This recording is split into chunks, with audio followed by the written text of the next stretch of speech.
ओम शांति। आप सभी मीठे प्यारे दिल के पास बाप दादा के रहने वाले सभी बच्चों को दिलाराम बाप की तरफ से गुड मॉर्निंग। आज है मंगलवार 9 जुलाई 2024। सबसे पहले हम सभी सुनेंगे आज की मुरली का मुख्य पॉइंट्स को। आज बाप दादा बहुत प्यार से कहते हैं, मीठे बच्चे, किचड़े को समाकर रत्न देना ही मास्टर सागर बनना है। आज बाप दादा बहुत प्यार से कहते हैं, मीठे बच्चे, जो बच्चे ईश्वरीय रस का अनुभव कर लेते हैं उनको दुनिया के सब रस फीके लगते हैं। आज भगवान कहते हैं, मीठे बच्चे, रचयिता और रचना के राज को यथार्थ समझ आस्तिक बनना है। ड्रामा के ज्ञान में मूझना नहीं है। अपनी बुद्धि को हद से निकाल बेहद में ले जाना है। बाप कहते हैं, बच्चे hear no evil, see no evil. तो बाप कितना सिंपल रीति समझाते हैं, मीठे मीठे बच्चे, अपने को आत्मा निश्चय करो। बाबा कहते हैं, इस युग को कहा जाता है पुरुषोत्तम कल्याणकारी युग। इसमें ही बाप आकर सबका कल्याण करते हैं। कलयुग के बाद सतयुग आना है, इसलिए संगमयुग भी जरूर चाहिए। बाप कहते हैं, सेकंड में स्वर्ग की बादशाही लो, सिर्फ बाप को जानो। अच्छा, अब सुनेंगे आज की मुरली को विस्तार से। आज की मुरली का सार है, बाप दादा बहुत प्यार से कहते हैं, मीठे बच्चे, सच्चे बाप के साथ अंदर बाहर सच्चा बनो, तभी देवता बन सकेंगे। तुम ब्राह्मण ही फरिश्ता सो देवता बनते हो, कहते हैं ना। सच्चे दिल पर साहब राजी। आज बाप दादा हम बच्चों से प्रश्न पूछते हैं कि इस ज्ञान को सुनने व धारण करने का अधिकारी कौन हो सकता है। आज का उत्तर है, जिसने ऑलराउंड पार्ट बजाया है, जिसने सबसे जास्ती भक्ति की है, वही ज्ञान को धारण करने में बहुत तीखे जाएंगे, ऊंच पद भी वही पाएंगे। तुम बच्चों से कोई कोई पूछते हैं, तुम शास्त्रों को नहीं मानते हो, तो बोलो जितना हमने शास्त्र पढ़े हैं, भक्ति की है, उतना दुनिया में कोई नहीं करता। हमें अब भक्ति का फल मिला है, इसलिए अब भक्ति की दरकार नहीं। ओम शांति। बेहद का बाप बेहद के बच्चों को बैठ समझाते हैं। सभी आत्माओं का बाप सभी आत्माओं को समझाते हैं, क्योंकि वह सर्व का सद्गति दाता है। जो भी आत्माएं हैं, जीव आत्माएं ही कहेंगे, शरीर नहीं तो आत्मा देख नहीं सकती। भल ड्रामा के प्लान अनुसार स्वर्ग की स्थापना बाप कर रहे हैं, परंतु बाप कहते हैं, मैं स्वर्ग को देखता नहीं हूं। जिन्हों के लिए है वही देख सकते हैं। तुमको पढ़ाकर फिर मैं तो कोई शरीर धारण करता ही नहीं हूं, तो बिगर शरीर देख कैसे सकूंगा। तो हमें कितनी खुशी होनी चाहिए कि हम बच्चे को सबसे अच्छे सर्वश्रेष्ठ जीवन मिला है। हम तो खुशियां मना सकते हैं, दुनिया को देख सकते हैं, एंजॉय कर सकते हैं। और हां, भगवान है जो खुद के लिए कुछ नहीं करते, लेकिन हम बच्चों को इतनी सारी खुशियां देते हैं, तो क्या हम भगवान के लिए दिन में थोड़ा सा भी याद नहीं कर सकते। बाबा कहते हैं, ऐसे नहीं जहां तहां मौजूद हूं, सब कुछ देखते हैं। नहीं, बाप सिर्फ देखते हैं। तुम बच्चों को जिनको गुल गुल फूल बनाकर याद की यात्रा सिखलाते हैं। योग अक्षर भक्ति का है, ज्ञान देने वाला एक ज्ञान का सागर है, उनको ही सतगुरु कहा जाता है। बाकी सब हैं गुरु। सच बोलने वाल, सचखंड स्थापन करने वाला वही है। भारत सचखंड था, वहां सब देवी देवता निवास करते थे। तुम अभी मनुष्य से देवता बन रहे हो, तो बच्चों को समझाते हैं, सच्चे बाप के साथ अंदर बाहर सच्चा बनना है। पहले तो कदम कदम पर झूठ ही था, वह सब छोड़ना पड़ेगा। अगर स्वर्ग में ऊंच पद पाना चाहते हो तो भल स्वर्ग में तो बहुत जाएंगे, परंतु बाप को जानकर भी विकर्मों को विनाश नहीं किया तो सजाएं खाकर हिसाब किताब चुकतू करना पड़ेगा। फिर पद भी बहुत कम मिलेगा। राजधानी स्थापना हो रही है पुरुषोत्तम संगमयुग पर। राजधानी न तो सतयुग में स्थापना हो सकती, ना कलयुग में, क्योंकि बाप सतयुग या कलयुग में नहीं आते हैं। इस युग को कहा जाता है पुरुषोत्तम कल्याणकारी युग। इसमें ही बाप आकर सबका कल्याण करते हैं। कलयुग के बाद सतयुग आना है, इसलिए संगमयुग भी जरूर चाहिए। बाप ने बताया है यह पतित पुरानी दुनिया है। गायन भी है दूर देश का रहने वाला तो पराये देश में अपने बच्चे कहां से मिलेंगे। पराये देश में फिर पराये बच्चे ही मिलते हैं। उन्हों को अच्छी रीति समझाते हैं। मैं किसमें प्रवेश करता हूं अपना भी परिचय देते हैं, और जिसमें प्रवेश करता हूं उनको भी समझाता हूं कि यह तुम्हारा बहुत जन्मों के अंत का जन्म है। कितना क्लियर है। अभी तुम यहां पुरुषार्थी हो, संपूर्ण पवित्र नहीं। संपूर्ण पवित्र को फरिश्ता कहा जाता है। जो पवित्र नहीं उनको पतित ही कहेंगे। फरिश्ता बनने के बाद फिर देवता बनते हो। सूक्ष्म वतन में तुम संपूर्ण फरिश्ता देखते हो, उन्हों को फरिश्ता कहा जाता है। तो बाप समझाते हैं बच्चे एक अल्फ को ही याद करना है। अल्फ माना बाबा, उनको अल्लाह भी कहते हैं। बच्चे समझ गए हैं बाप से स्वर्ग का वर्षा मिलता है। स्वर्ग कैसे रचते हैं, याद की यात्रा और ज्ञान से। भक्ति में ज्ञान होता नहीं, ज्ञान सिर्फ एक ही बाप देते हैं ब्राह्मणों को। ब्राह्मण छोटी है ना, अभी तुम ब्राह्मण हो, फिर बाजोली खेलेंगे। ब्राह्मण देवता क्षत्रिय इसको कहा जाता है।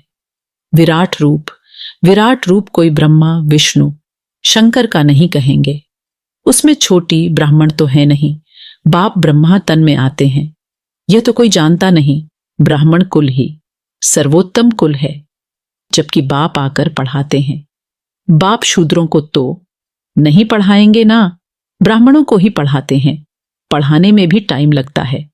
राजधानी स्थापन होनी है। तुम ऊंचते ऊंच पुरुषोत्तम बन। नई दुनिया कौन रचेगा, बाप ही रचेगा।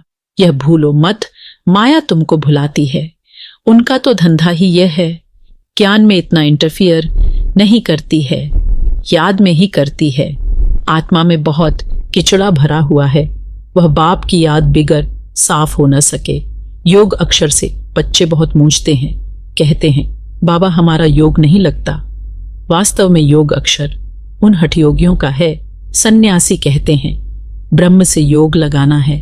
अब ब्रह्म तत्व तो बहुत बड़ा लंबा चौड़ा है। जैसे आकाश में अस्टार देखने में आते हैं, वैसे वहां भी छोटे छोटे अस्टार मिसल आत्माएं हैं। वह है आसमान से पार, जहां सूर्य चांद की रोशनी नहीं तो देखो कितने छोटे छोटे रॉकेट तुम हो। तब बाबा कहते हैं पहले पहले आत्मा का ज्ञान देना चाहिए। वह तो एक भगवान ही दे सकते हैं। ऐसे नहीं सिर्फ भगवान को नहीं जानते, परंतु आत्मा को भी नहीं जानते। इतनी छोटी सी आत्मा में 84 के चक्र का अविनाशी पार्ट भरा हुआ है। इनको ही कुदरत कहा जाता है और कुछ नहीं कह सकते। आत्मा 84 का चक्र लगाती ही रहती है। हर 5000 वर्ष बाद यह चक्र फिरता ही रहता है। यह ड्रामा में नूंद है। दुनिया अविनाशी है, कभी विनाश को नहीं पाती। वो लोग दिखाते हैं बड़ी प्रलय होती है, फिर श्री कृष्ण अंगूठा चूसता हुआ पीपल के पत्ते पर आता है। परंतु ऐसे कोई होता थोड़े ही है। यह तो बेकायदे है। महाप्रलय कभी होती नहीं। एक धर्म की स्थापना और अनेक धर्मों का विनाश चलता ही रहता है। इस समय मुख्य 3 धर्म हैं। यह तो ऑस्पिशियस संगमयुग है। पुरानी दुनिया और नई दुनिया में रात दिन का फर्क है। कल नई दुनिया थी, आज पुरानी है। कल की दुनिया में क्या था यह तुम समझ सकते हो। जो जिस धर्म का है उस धर्म की ही स्थापना करते हैं। वो तो सिर्फ एक आते हैं, बहुत नहीं होते, फिर धीरे धीरे वृद्धि होती है। बाप कहते हैं तुम बच्चों को कोई तकलीफ नहीं देता हूं। बच्चों को तकलीफ कैसे देंगे। मोस्ट बीलवेड बाप है ना। कहते हैं मैं तुम्हारा सदगति दाता, दुख हरता सुख करता हूं। याद भी मुझ एक को करते हैं। भक्ति मार्ग में क्या कर दिया है, कितनी गालियां मुझे देते हैं। कहते हैं गॉड इज वन। सृष्टि का चक्र भी एक ही है। ऐसे नहीं, आकाश में कोई दुनिया है, आकाश में अष्टार हैं। मनुष्य तो समझते हैं एक एक स्टोर में सृष्टि है, नीचे भी दुनिया है। ये सब है भक्ति मार्ग की बातें। ऊंचते ऊंच भगवान एक है, कब से पुरानी है, वह हिसाब नहीं लगा सकते हैं। बाप है मनुष्य सृष्टि रूपी, झाड़ का बीज रूप, सत्य है वह, कभी विनाश नहीं होता। इनको उल्टा झाड़ कहते हैं। बाप ऊपर में है, आत्माएं बाप को ऊपर देख बुलाती हैं। शरीर तो नहीं बुला सकता। आत्मा तो एक शरीर से निकल दूसरे में चली जाती है। आत्मा न घटती, न बढ़ती, न कभी मृत्यु को पाती है। यह खेल बना हुआ है। सारे खेल के आदि मध्य अंत का राज बाप ने बताया है, आस्तिक भी बनाया है। यह भी बताया कि इन लक्ष्मी नारायण में यह ज्ञान नहीं है। वहां तो आस्तिक नास्तिक का पता ही नहीं रहता है। इस समय बाप ही अर्थ समझाते हैं। नास्तिक उनको कहा जाता है जो न बाप को, न रचना के आदि मध्य अंत को, न ड्यूरेशन को जानते हैं। इस समय तुम आस्तिक बने हो, वहां यह बातें ही नहीं, खेल है ना। जो बात एक सेकंड में होती वह फिर दूसरे सेकंड में नहीं होती। ड्रामा में टिक टिक होती रहती है। जो पास्ट हुआ चक्र फिरता जाएगा, जैसे बाइस्कोप होता है। 2 घंटे या 3 घंटे बाद फिर वही बाइस्कोप हूबहू रिपीट होगा। मकान आदि तोड़ डालते हैं, फिर देखेंगे बना हुआ है, वही हूबहू रिपीट होता है। इसमें मूझने की बात ही नहीं। मुख्य बात है आत्माओं का बाप परमात्मा है। आत्माएं परमात्मा अलग रहे बहुकाल, अलग होती हैं। यहां आती हैं पार्ट बजाने। तुम पूरे 5000 वर्ष अलग रहे हो। तुम मीठे बच्चों को ऑलराउंड पार्ट मिला है, इसलिए तुमको ही समझाते हैं। ज्ञान के भी तुम अधिकारी हो। सबसे जास्ती भक्ति जिसने की है, ज्ञान में भी वही तीखे जाएंगे, पद भी ऊंच पाएंगे। पहले पहले एक शिव बाबा की भक्ति होती है, फिर देवताओं की, फिर 5 तत्वों की भी भक्ति करते व्यभिचारी बन जाते हैं। अभी बेहद का बाप तुमको बेहद में ले जाते हैं, वह फिर बेहद के भक्ति के अज्ञान में ले जाते हैं। अब बाप तुम बच्चों को समझाते हैं, अपने को आत्मा समझ, मुझ एक बाप को याद करो। फिर भी यहां से बाहर जाने से माया भुला देती है। जैसे गर्भ में पश्चाताप करते हैं, हम ऐसे नहीं करेंगे। बाहर आने से भूल जाते हैं। यहां भी ऐसे हैं, बाहर जाने से ही भूल जाते हैं। यह भूल और अभूल का खेल है। अभी तुम बाप के एडाप्टेड बच्चे बने हो। शिव बाबा है ना, वह है सब आत्माओं का बेहद का बाप। बाप कितना दूर से आते हैं, उनका घर है परम धाम। परम धाम से आएंगे तो जरूर बच्चों के लिए सौगात ले आएंगे। हथेली पर बहिश्त सौगात में ले आते हैं। बाप कहते हैं सेकंड में स्वर्ग की बादशाही लो। सिर्फ बाप को जानो, सभी आत्माओं का बाप तो है ना। कहते हैं मैं तुम्हारा बाप हूं, मैं कैसे आता हूं वह भी तुमको समझाता हूं। मुझे रथ तो जरूर चाहिए। कौन सा रथ, कोई महात्मा का तो नहीं ले सकते। मनुष्य कहते हैं तुम ब्रह्मा को भगवान, ब्रह्मा को देवता कहते हो। अरे हम कहां कहते हैं, झाड़ के ऊपर एकदम अंत में खड़े हैं, जबकि झाड़ सारा तमो प्रधान है। ब्रह्मा भी वहां खड़ा है तो बहुत जन्मों के अंत का जन्म हुआ ना। बाबा खुद कहते हैं मेरे बहुत जन्मों के अंत के जन्म में जब वानप्रस्थ अवस्था होती है तब बाप आए हैं, जो आकर धंधा आदि छुड़ाया। 60 वर्ष के बाद मनुष्य भक्ति करते हैं भगवान से मिलने के लिए। बाप कहते हैं तुम सब मनुष्य मत पर थे, अभी बाबा तुम्हें श्रीमत दे रहे हैं। शास्त्र लिखने वाले भी मनुष्य हैं। देवताएं तो लिखते नहीं, न पढ़ते हैं। सतयुग में शास्त्र होते नहीं, भक्ति ही नहीं। शास्त्रों में सब कर्मकांड लिखा हुआ है, यहां वह बात है नहीं। तुम देखते हो बाबा ज्ञान देते हैं। भक्ति मार्ग में तो हमने शास्त्र बहुत पढ़े हैं। कोई पूछे तुम वेदों शास्त्रों आदि को नहीं मानते हो। बोलो जो भी मनुष्य मात्र हैं उनसे ज्यादा हम मानते हैं। शुरू से लेकर अव्यभिचारी भक्ति हमने शुरू की है। अभी हमको ज्ञान मिला है ज्ञान से सद्गति होती है। फिर हम भक्ति को क्या करेंगे? बाप कहते हैं, बच्चे hear no evil, see no evil. तो बाप कितना सिंपल रीति समझाते हैं। मीठे मीठे बच्चे, अपने को आत्मा निश्चय करो। मैं आत्मा हूं, वह कह देते अल्लाह हूं, तुमको शिक्षा मिलती है। मैं आत्मा हूं, बाप का बच्चा हूं। यही माया घड़ी घड़ी भुलाती है।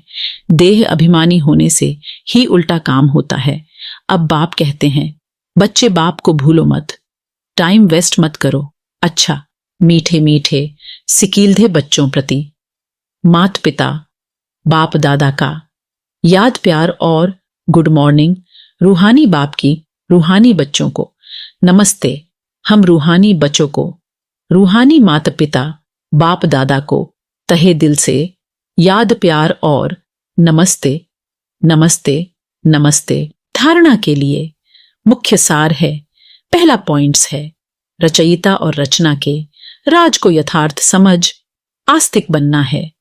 ड्रामा के ज्ञान में मूझना नहीं है। अपनी बुद्धि को हद से निकाल बेहद में ले जाना है। दूसरा पॉइंट्स है, सूक्ष्म वतनवासी फरिश्ता बनने के लिए संपूर्ण पवित्र बनना है।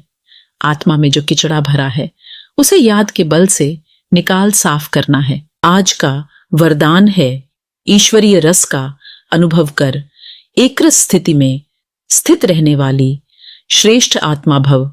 आज का वरदान है, ईश्वरीय रस का अनुभव कर एकरस स्थिति में स्थित रहने वाली श्रेष्ठ आत्मा भव।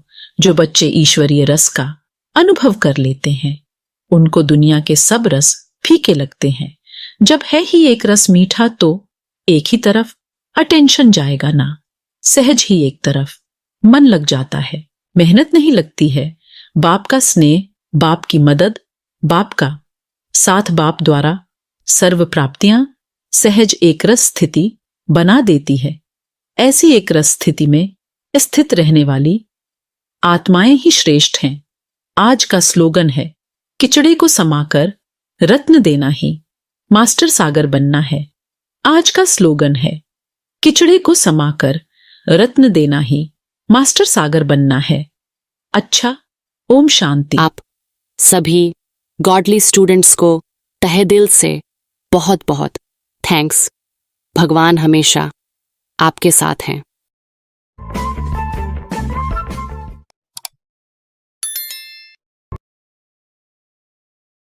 ओम शांति।